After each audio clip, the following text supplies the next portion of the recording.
Hello to everyone tuning in, and welcome to our very first episode of Studio Wesley Cafe. I kind of wish I could swipe my hand and the word magically appear like SpongeBob. My name is Sydney Buchanan, and today my co-host with me, very lucky to have Derrick Scott III. Hello. Hi, Derrick. How are you? I'm doing good. Hope my internet stays stable in this recording. That's all I'm wanting today.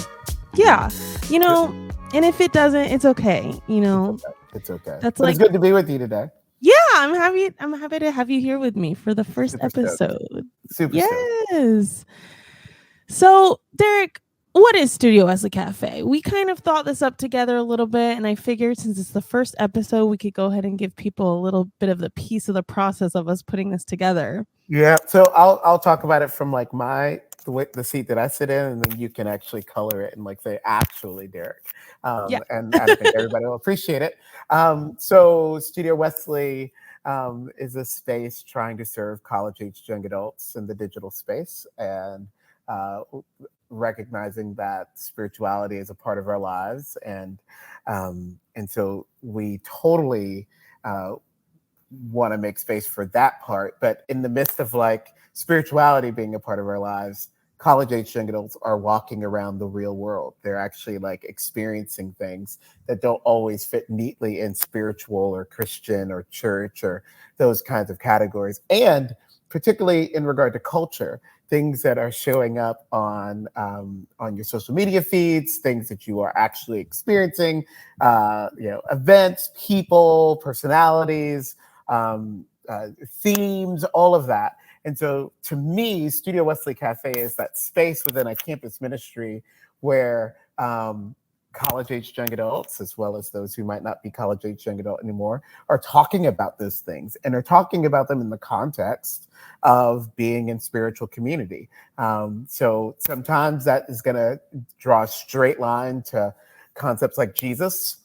And then sometimes it's going to be kind of adjacent or tertiary to spirituality. But ultimately, these are conversations that are a part of the lives of college-age young adults and young adults in general, people in general. And so that's what we'll talk about, I think. So now that I've said all that, Sydney, tell me what Studio Wesley Cafe is actually going to be about.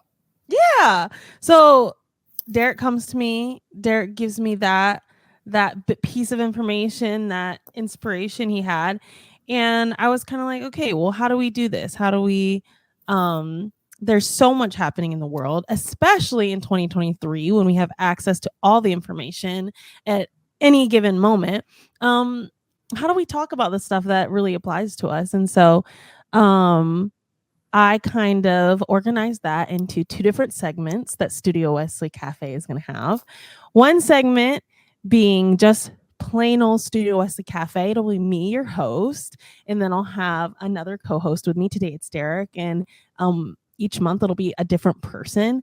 And we're going to think of this as our current event segment. So we're going to talk about the stuff that's happening online, in the news a little bit. I think probably leaning towards pop culture and in the ways that kind of relates to our spiritual journeys and our growth and kind of what we're thinking about that. Yeah. So we'll chat about that. And then I want to go ahead and put a little plug that at the end of the month, we're going to be releasing our other segment, which is going to be called our Art Club segment. So there's Studio Wesley Cafe Art Club, and that's going to be me hosting with some of our interns, which is really exciting to be having interns this semester. It really is exciting.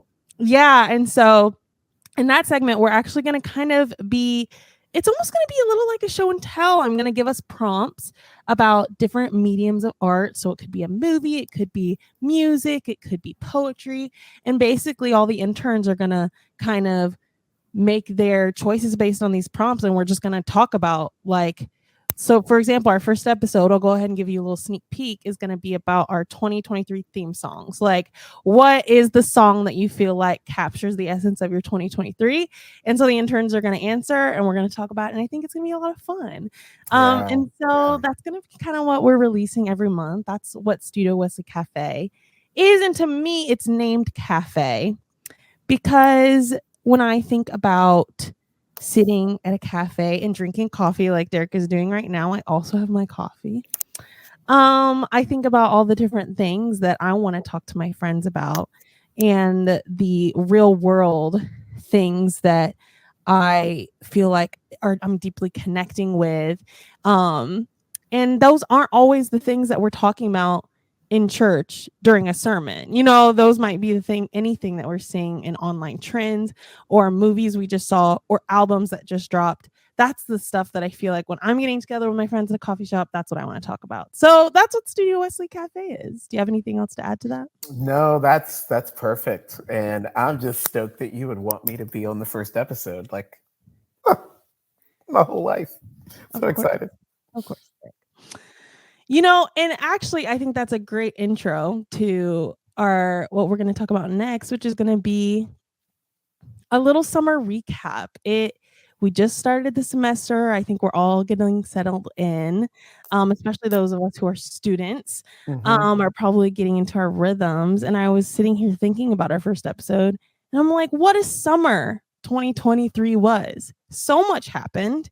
It feels like a blur. And I'm just curious, Derrick, what are some of the things that happened this summer that you're like, this was a noteworthy moment in our culture this summer? So I'll just say again, this is me, and this is sort of the things that like pop up in my brain. But one was just the ish show that was social media this summer.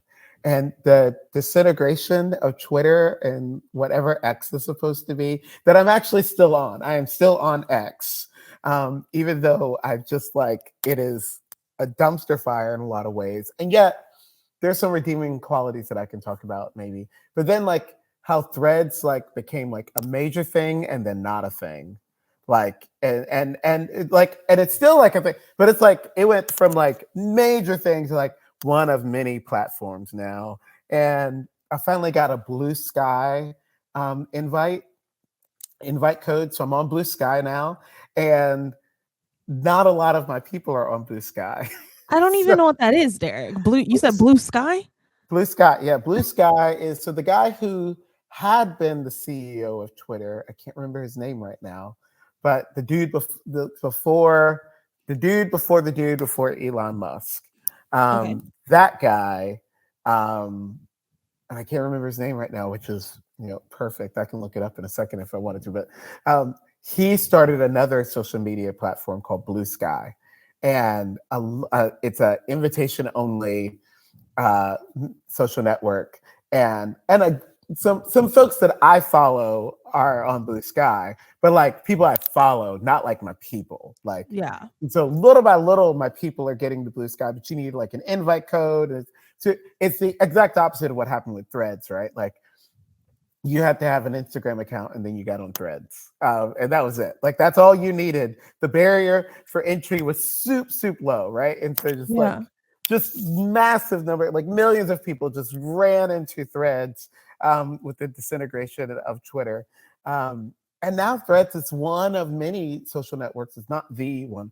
And so it's interesting to me the ways that, and I'll just say, like, even though I've always loved Twitter, lots of my friends were not on Twitter. And even the ones who were on Twitter weren't on Twitter the way that I was on Twitter. Like I was on Twitter, and other people were like, I got an account, but I don't check it. Like, yeah, me. I check Twitter. Like, I check Twitter just as like let me check my text and let me check Twitter. Like, literally, that's what I would do. And so in some ways I check X that way, but not in the same way by no means. Anyway, it's that to me is like, as you can tell that I've spent the last several minutes, like just just the whole thing of social media platforms and how that part of our social connection, our way of being connected, it continues to evolve. And I don't know if there'll ever be this one network to rule them all, right? Like I don't know if that'll happen. I mean, even Facebook, which seems to be the one that if there's going to be a platform that's sort of like everybody's on something, Facebook, like it's close, but not completely.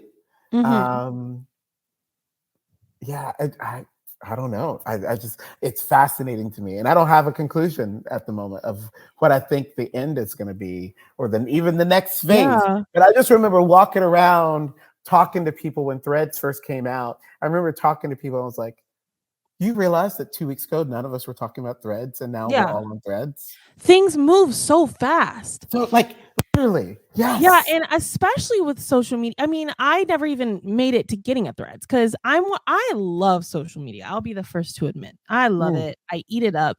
hmm. But I take a little bit of time to like adjust to new concepts and new media platforms. And so I usually kind of wait and see how something plays out. Yeah, I yeah, didn't even get to the point of getting a Threads, and now I'm like, where Threads? Like, I don't hear anyone talking about it anymore. yeah, So I'm yeah, not gonna get it.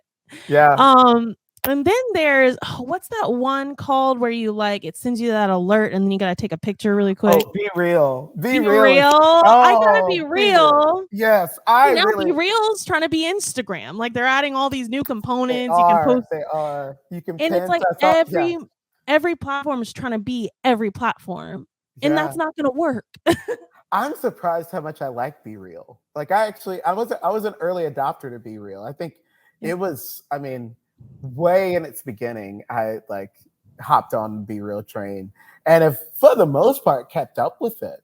Um, I actually, and I didn't think I'd be this guy, but some of you may not know, but essentially they do this thing that you can, if you post in the 2 minute window that they sent you, that send you the prompt, you get 2 extra post in that kind of 24-hour Yeah. window. And I really did not think that was gonna like incentivize me to actually do the 2 minute, get my post in the 2 minute prompt window. It totally does. Like it comes up and I'm like, okay, let's do this. And I am so amazed that that's who I am. I really did not think that I was going to be that guy, but I am Oh, totally that guy trying to get my it extra worked two. on you. And I never use my extra two. Like rarely do I use my You just extra want to know you two. can. I It's know. Like available to you. it's so weird. Oh, I did Um, not think I would be that guy, but here I am, always like checking to see, did I miss it? Did I miss it? And if I miss it, I'm not like, oh, what is life? So I'm not upset about it, but I do try to like, up 2 minutes. I'm happy to be real right now. Like, you know, it has been really funny. It really has been funny to be in so, and again, it moves so quick. We have these new adaptations so quick. When I'm in a social situation now with a bunch of people and the Be Real alert goes off, I know because every single person's pulling out their phone at the same right. time and Yeah. taking pictures of the same exact situation. I'm like, y'all are all Yes. posting the same thing. It's very, very interesting. And I think Mhm. social media is interesting too, because it kind of loops you into things that you're not even necessarily a part of. So like for example, this Eras tour and this Renaissance tour, two of the Okay. biggest tours of the summer. Okay. It Okay. doesn't matter if you got tickets or not, it doesn't matter if you win or not, you were a part of this journey Yeah. that we've all been on. The trends, the outfits, the everyone's been talking about it. What are your thoughts about these massive tours that have occurred this summer? Okay, so I got to tell you a quick story, Sydney. My stepbrother Joshua went to the Renaissance tour. I think it was 2 of the 3 nights in Atlanta. It was 3 nights in Atlanta, right? Yeah. Right. He went 2 of the 3 nights. My dude gets on Beyonce's website the next days, like both next days, like his outfits are featured as one of the photos from. I know, right? I know. Oh, Like you must have looked good. he I so believe good, it. so good. But the whole thing, I'll send you the, because he posted it on Facebook, and then you're like, that's like Beyonce.com. Yeah, you have to send.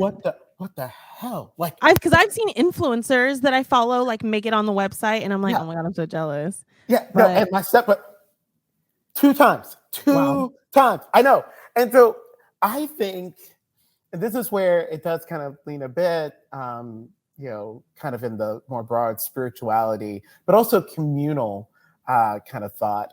These are not, I'm not a, I don't listen to things. I listen to podcasts. Um, I think I know one or two Beyonce tunes, and that's just because my name's Derrick, and I don't know any tunes from Taylor Swift. I know I'm this one side-eyeing you line. It's so hard. me. I'm the problem. It's me. That's the only Taylor Swift line. So everybody knows who I am. Okay.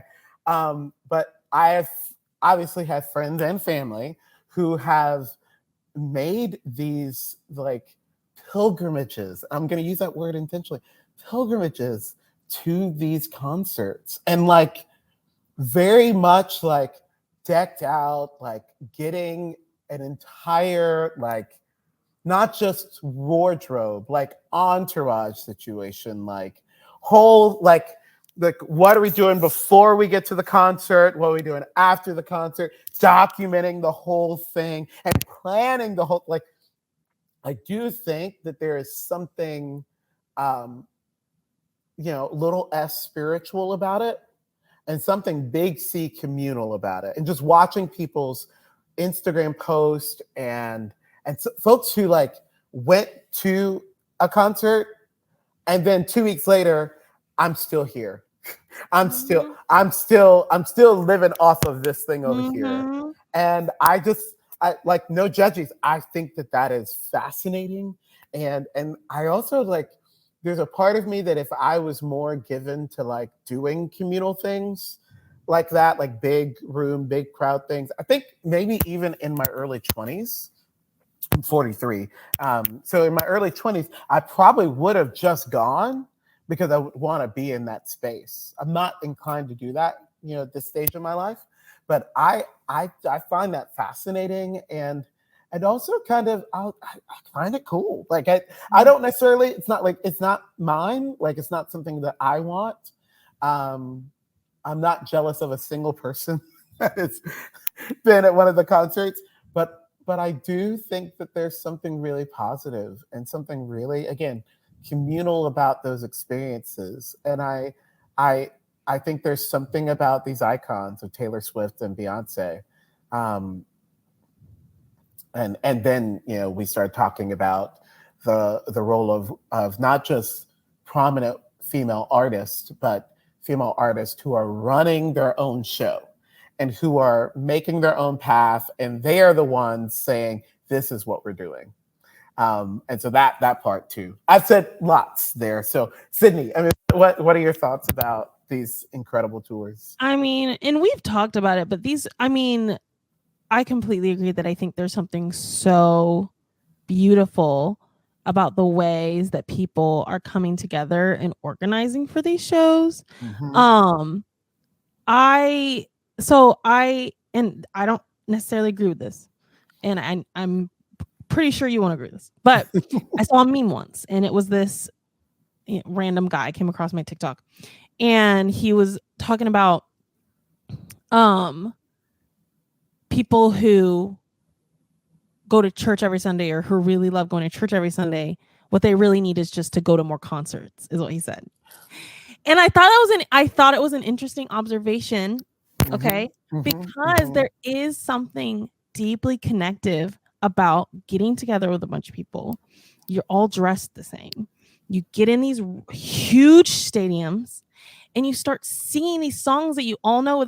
That's a worship service. You know what I mean? Yeah, That's a that worship totally service. is. It totally is. And I yeah. like it's so, and I have to admit, I was lucky to be able to go to both the Eras Tour and the Renaissance Tour. Now, I'll tell the story really quick. Now I bought my own ticket to the Eras Tour.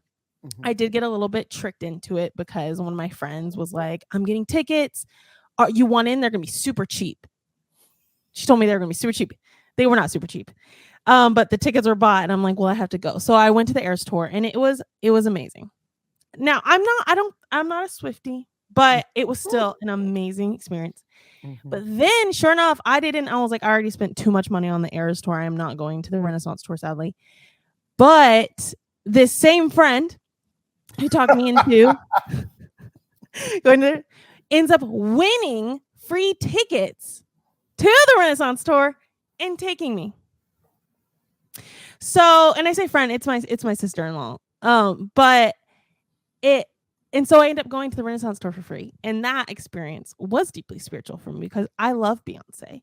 And not only that, but there's just, and you know, we could have a whole other conversation about that, but this deeply, this whole album, Beyonce's last album, was in honor of like the queer community and queer like nightlife. And so all the dancers were like queer, they were voguing, they were there were just so many different body types on the stage. And I cried multiple times because I was just like, it was just this celebration of our differences. And I don't know, I've loved seeing it. I've loved seeing everything in the online sphere. And of course there's, you know, we can critique people spending, so, you know, the way that people are required to spend so much money on these things, and the way that, you know, how much money these artists are making off of these things, and the resellers are, there's a lot to talk about, but I think overall it's been really beautiful to watch. I gotta say, the meme that you saw, Sid, though, like, I actually have a bit of an agreement with the meme. And I'll tell you, part of it, when people go to concerts, they know they're going to concerts. Like, they know they're going to this performance that has been created to be like over the top, bigger than life. And it's entertainment. And yes, entertaining things can hit you in emotional places. I'm not sure that people need to go to that. I don't like, Renaissance tour doesn't need to happen in Atlanta every weekend, right? Like, yeah. And the idea that someone would even want to have that kind of experience weekly, I think we would say something different about that if it was Renaissance tour or Eras tour or even, you know, some other kind of experience. I mean, you know, take any band that does an incredible show. I'm thinking right now of Coldplay, and I've never been to a Coldplay concert, but actually it's one of the things that I do want to go to one day, bucket list kind of thing. Actually, a Coldplay concert in Europe. I would love to go to a Coldplay concert. I would marry you. Yeah. I would flip and marry you if you got me a free ticket to that. Okay, anyway, but like we would say, hey, like if somebody was trying to like.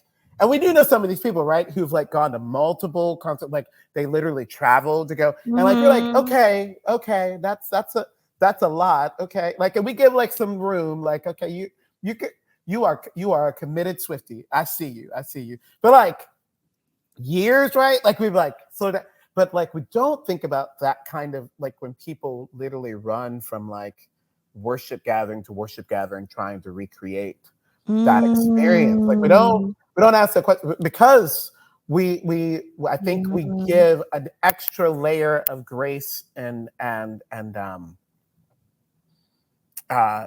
we assume so many things about somebody wanting to have that kind of experience as it relates to like Jesus, right? Like, but I'm you know, because the issue is when people go to worship concerts, they're not expecting the same things that they expect out of like Renaissance tours, right? Like they're expecting other things, like I need somebody to pray with me and I need somebody to like see me. I'm used to go to those things and wanted, this is my deeply Pentecostal charismatic days, like waiting for somebody to speak a word of knowledge to me in those big groups, right? So see me in the middle of this big sea of people and to say, Derrick, I see you. And like, so I do wonder if the meme person has a point. There's something there. This is probably longer than you want to talk about this, but no, those are all, and I could keep going on about this. I could probably talk forever about this, but I think it's true. I think there is something to that. There's something to the seriousness, almost the preparation that went into these people going to these shows, and the expectation that they entered these shows with, that like they were entering this space like, having this deep expectation, like they were going to connect with the artist, connect with the people around them. You know what I mean? They didn't have any question in their mind. Am I going to enjoy this? No, you're going to see Beyonce. Of course you're going to enter that room and it's going to be electric. You know what I mean? Yeah. There's something I think that we can learn from that. And honestly, I think that this my next thought that kind of I feel like deeply connects to that is this whole Barbenheimer phenomenon that happened.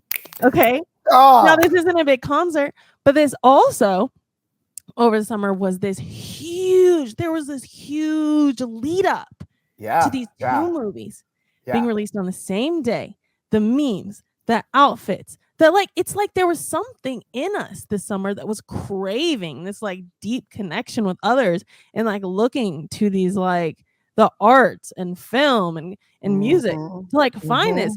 I I have to tell you, it's so, I think the Barbenheimer phenomenon was crazy. I had never witnessed anything like that before. I thought it was a brilliant marketing strategy. And I wish somebody had recorded like that meeting where they said, let's like, not just like release these on the same day, but let's like go in on this together.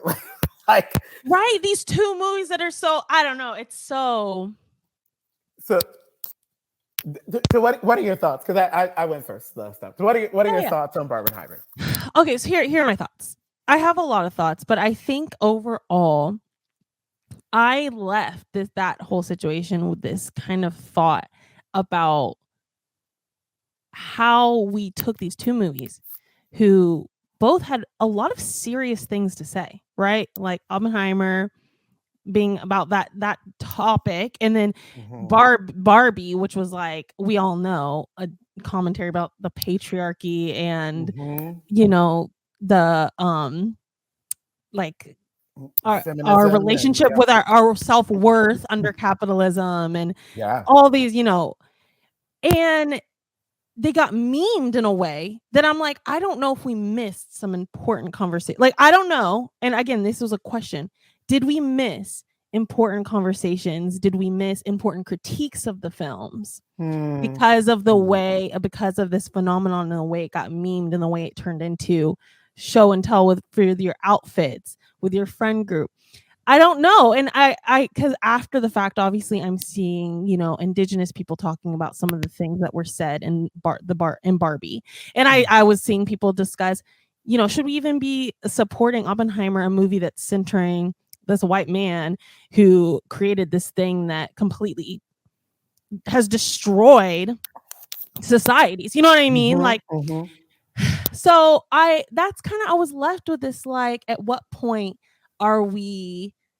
is the online culture and trends stopping us from a lot of valid critiques? I don't know.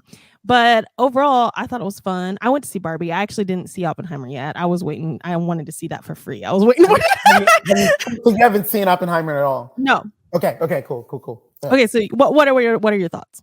Yeah, so I saw Oppenheimer opening weekend.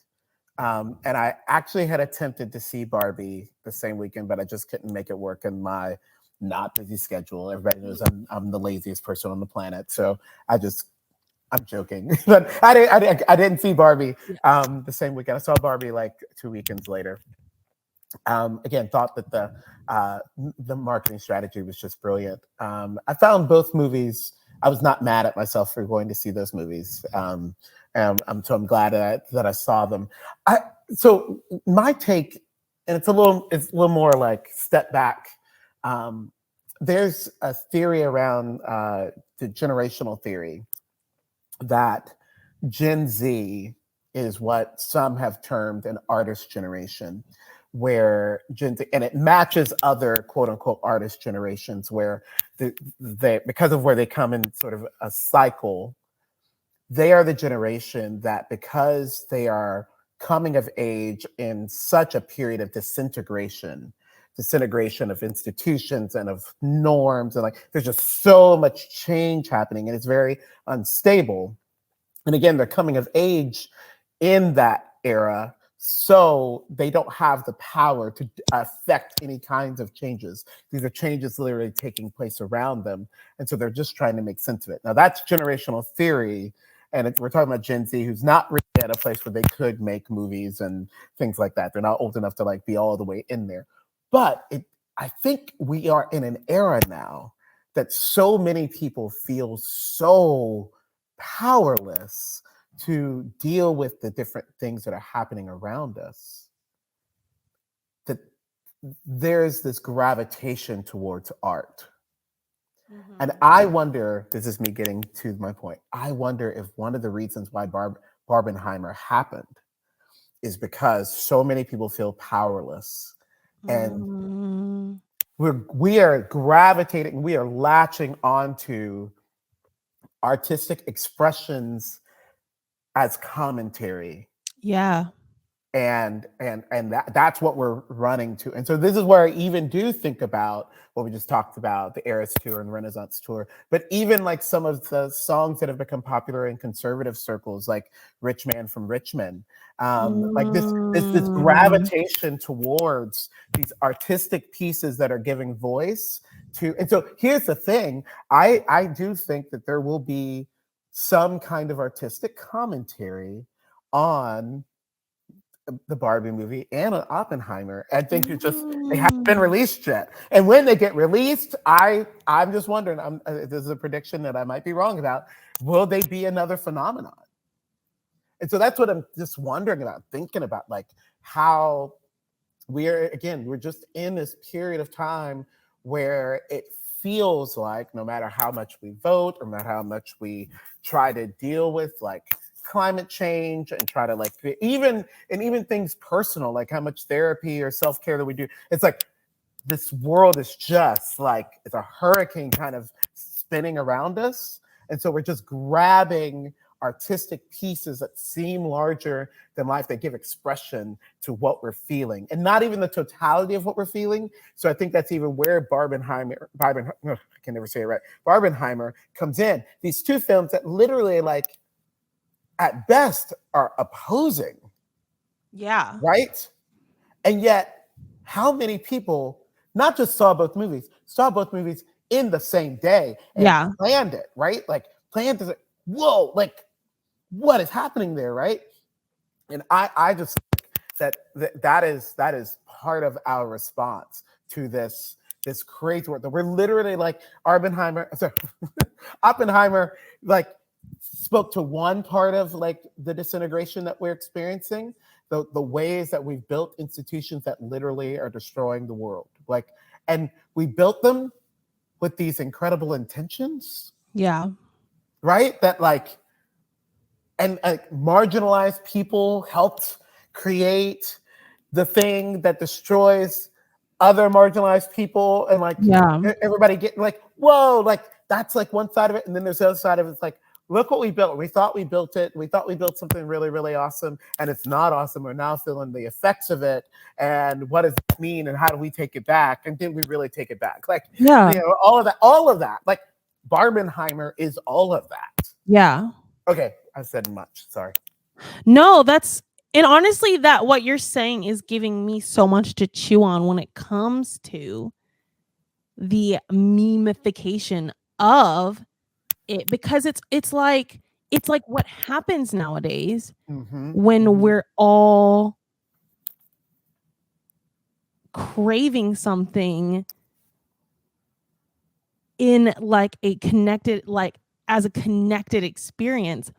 We almost get like these deep analyses of it. We also get memes about it. You know what I mean? Like that's like how people are also communicating this desire to see their real struggles expressed in these artistic ways, you know? I don't know. I follow this meme page that I'm thinking about specifically. I can't remember the name of it right now, but they're like a whole, like, it's like a pretty much like an anti-capitalist like meme page, but the memes are insane. You know, they're all deep fried and like make no sense. And like, you know, just have photos that never really, like, it'll have the most deep caption and then it'll just have a picture of a frog behind it, you know, like just stuff like that. And that's kind of how the whole experience felt, where it's like we're talking about these important things, but we're doing it in these silly little pink outfits. And but you know, I don't know, it's so interesting, just all the contrast of this whole experience. I don't know, it was, and honestly, it also, even deeper behind the scenes of these films are the strikes happening. Yes. And so it's like even this extra added layer of like what's happening behind the scenes of even the making this one. I'm thinking about how the whole cast of Oppenheimer left the like premiere event because of the strikes. I don't know. What are your thoughts on Yeah, you know, I have gained a deep appreciation for the role of unions in our society. I am kind of, not even kind of, I'm ashamed of what I used to think about unions in my early adulthood, and that was because I was listening to specific narratives as opposed to others. I do think that, you know, this is a moment, right? Like where, you know, you hear about things like, um, for instance, like the series Suits, which I never watched and probably never will. But you know, it definitely was a series that was super popular, particularly on streaming networks. People are streaming it again now, and the writers made like $3,000 total, I think is what the report is, right?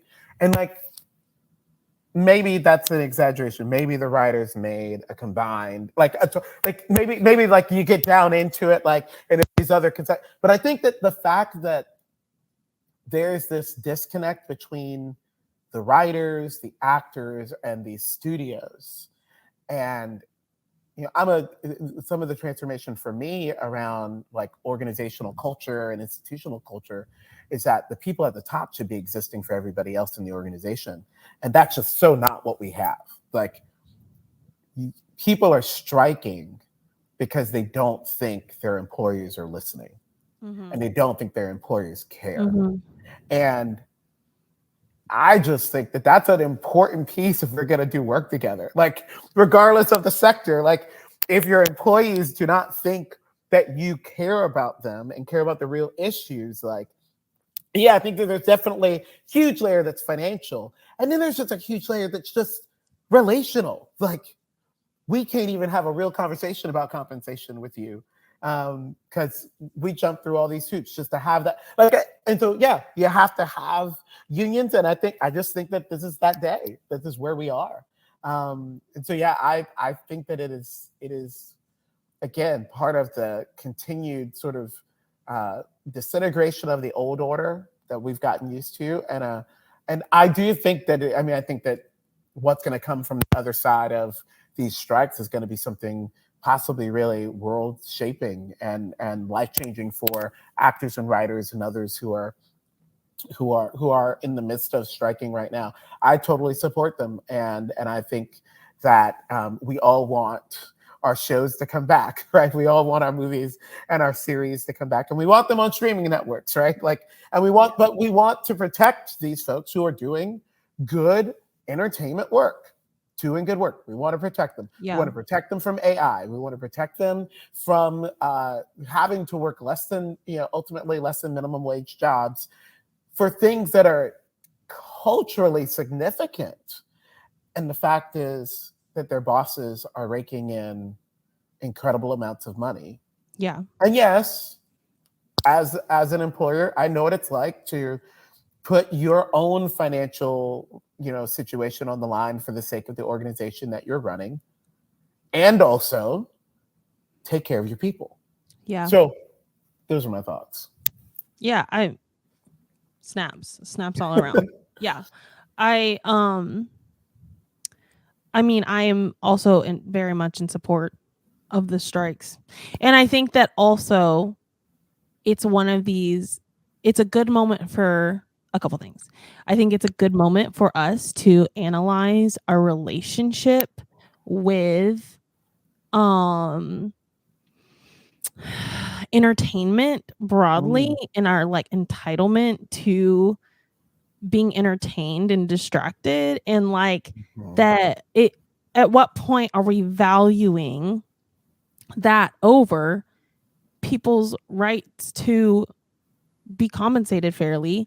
And not only that, but to be protected from new technologies like AI and all these different topics that are on the table for these strikes or whatever. Like, at what point are we just valuing our own, like,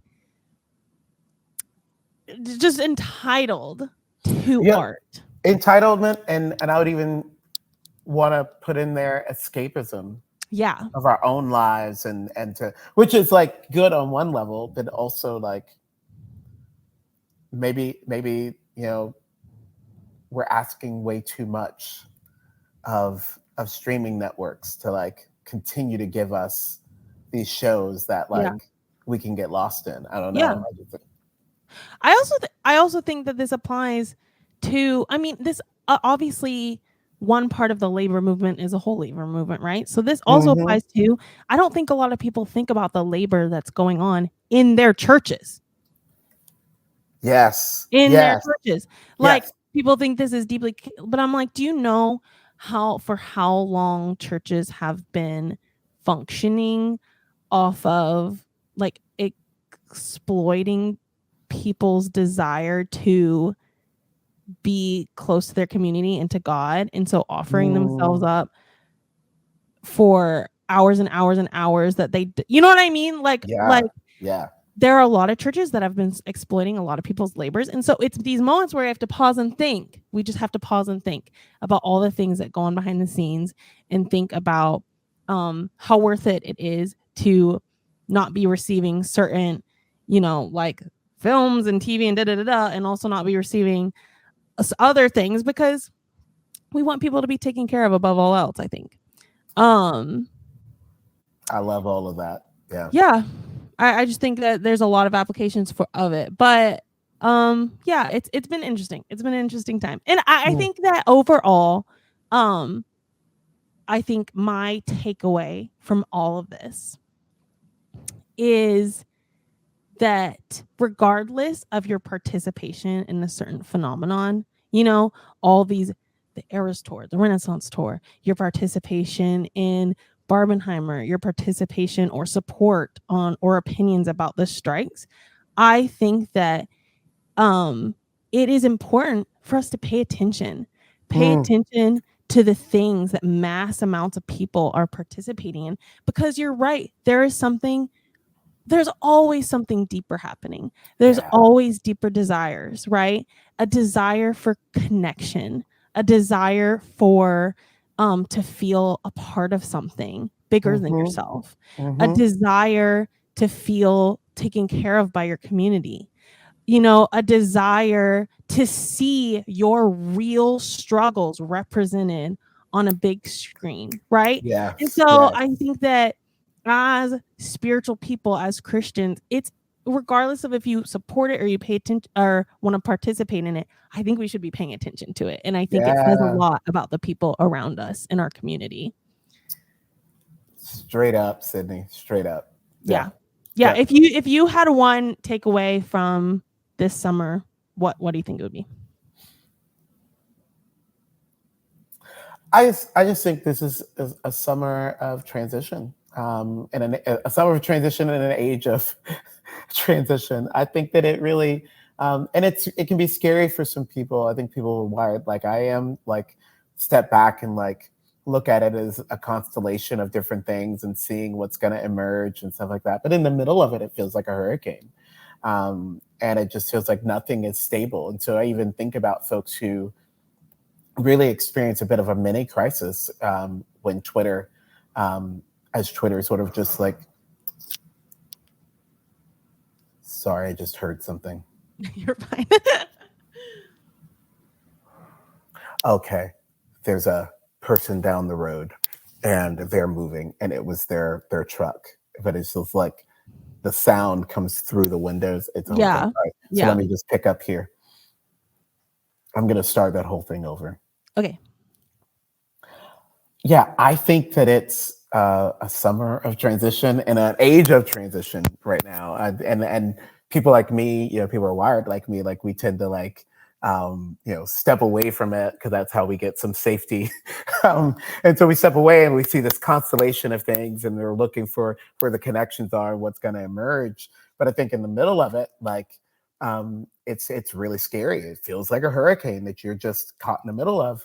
I just think about some of the folks who experienced a bit of a mini crisis as Twitter was really just disintegrating, and people, particularly folks who disabled and differently abled, who found Twitter to be a space where they could say some things out loud that they felt like they couldn't say in person spaces, but they could say those things on Twitter.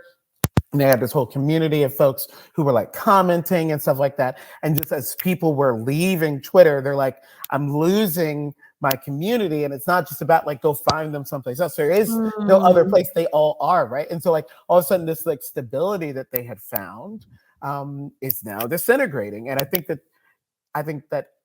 possibly everyone, if we're honest, can say something about the last few years. And I even wonder how 2023 is like heightened this sense of everything's falling apart around me. Yeah. So that's my big takeaway from the summer. What about you? Yeah, I think it really is just it really is just that there's always something deeper in these trends and in the online sphere. I think that especially nowadays, the way we engage with online says a lot about what we need.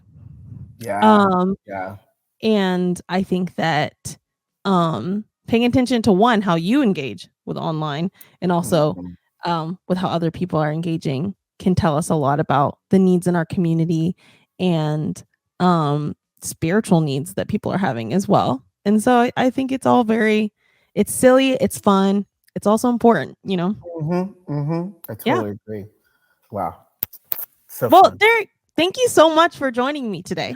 Thank you for inviting me. I didn't actually know that I had this much to say about the things that have happened. I actually didn't know that I even was that aware, but I guess I'm thinking about things on deeper levels than I often give myself credit for. So I knew you would. I love it. This was really fun, Sydney. Love it. Yeah. Well, thank you everyone for tuning in to our first episode of Studio Wesley Cafe. Be on the lookout for our Studio Wesley Cafe Art Club segment that will come out at the end of the month, and you'll get to meet some of our interns. And yeah, thank you. We'll see you next time.